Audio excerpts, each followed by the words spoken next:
Now, ultra-Orthodox Jewish Israelis are protesting in West Jerusalem against mandatory military service. The Supreme Court ruled unanimously last week members of the religious group should be drafted into the military. The court says Israel's compulsory service applies to the ultra-Orthodox like any other citizen. Now, the Israeli government has banned Al Jazeera from reporting from Israel. So, Hamdah Salhut is joining us now from Jordan's capital, Amman. So, Hamdah, how are these protests picking up now?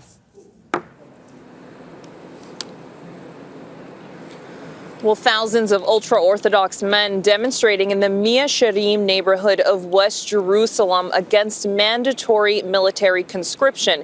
It comes just a week after the High Court's decision saying that those exemptions no longer apply. This has been something that has been in the works since the beginning of the year after Netanyahu's coalition could not come up with a solution for the law that was expiring. They couldn't find a replacement, couldn't get it through within Israel's government. And the High Court ruled that military exemptions are now over. Now, the ultra-Orthodox community has been protesting for months, if not years, against mandatory military service, saying that it goes against their religious beliefs and religious studies. But Israel's High Court decision prompted the Attorney General's office to send a letter to both the Israeli Army and the Finance Ministry. To the Israeli military, they said that at least 3,000 Orthodox men must be drafted immediately. And to the Finance Ministry, they said that any of these individuals, of the 63,000 who are eligible for the military draft, none of them are now able to receive any sort of government funding, grants, or stipends as part of the High Court ruling. But the ultra-Orthodox men who've been demonstrating say that they would rather go to jail than join the Israeli army. All right, Hamdah Salhut there reporting to us from Amman in Jordan because the Israeli government has banned Al Jazeera from reporting in Israel. Let's take a closer look at this religious group. The ultra-Orthodox community attends special seminaries where they study the Torah full-time. Unlike other Jews, its men have been exempted from military service since Israel's founding in 1948. Initially, this exemption applied to around 400 students. The community, with its high birth rate, now accounts for about 13% of Israel's population of 10 million.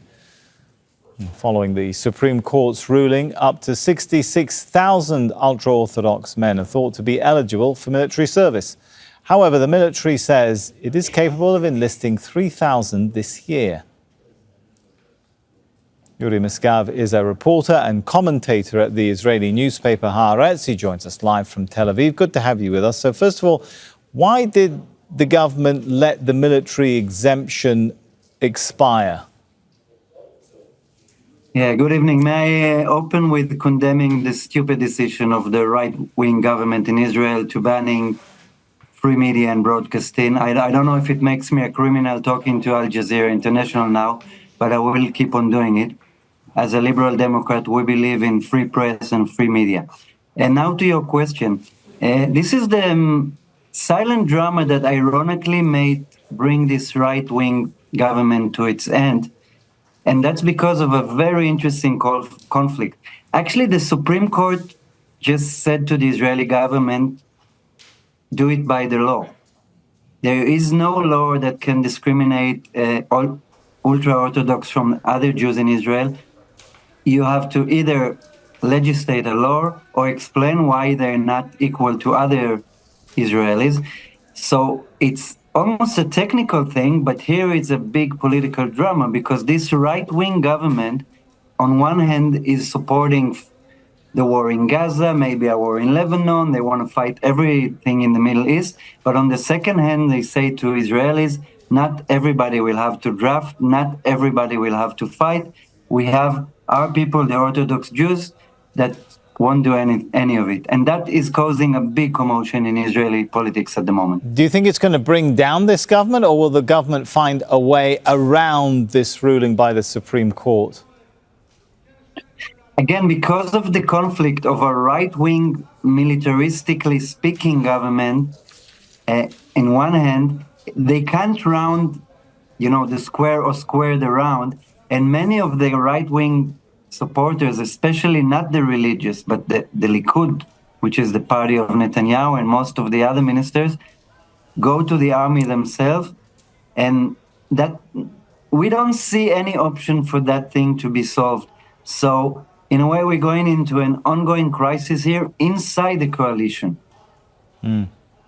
Well, a moment ago, we saw agencies feed pictures of some of the protesters carrying signs that said things like, the army doesn't protect Jews, it protects Zionists. Is this whole issue going to provoke some very deep rifts in the society, in the community? Because, of course, some Orthodox Jews, they don't serve in the military, they don't recognize the establishment of a state before the return of the Messiah, right? There's some very deep religious issues here.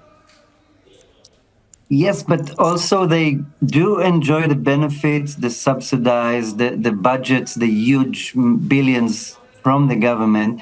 And the vast majority, the still secular majority in Israel, whether it's liberal Democrat like myself or right-wing conservative from the other side, still go to the army, still pay taxes, and they want some kind of equalization going on. The thing is that you have the fair question to ask, and the Orthodox do ask it, is what do you want from us after 76 years?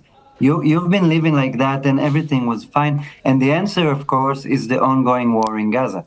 It's been 9 months now. I know that naturally in Al Jazeera you speak about the Palestinian casualties, but there's also Israeli casualties, either on October 7th and on the ongoing war. Only in the last weekend there were a few Israeli soldiers killed, and then the vast majority here that goes to the army ask the Orthodox Jews, right, so what about you? Is there basically a need for manpower in the army that's at play Yes. here? Definitely yes, because I don't know if everybody knows that here, but most of the Israeli army is based on what we call reserve army. It's not 18 or 20 years old kids, but it's people that did the mandatory service and now they're a citizen and they're being called back when there's a war. Israel's war used to be very short. When it's an ongoing long war, there is a need for more and more people, especially when there's a lot of casualties, a lot of wounded, and a lot of people that can't do the work anymore.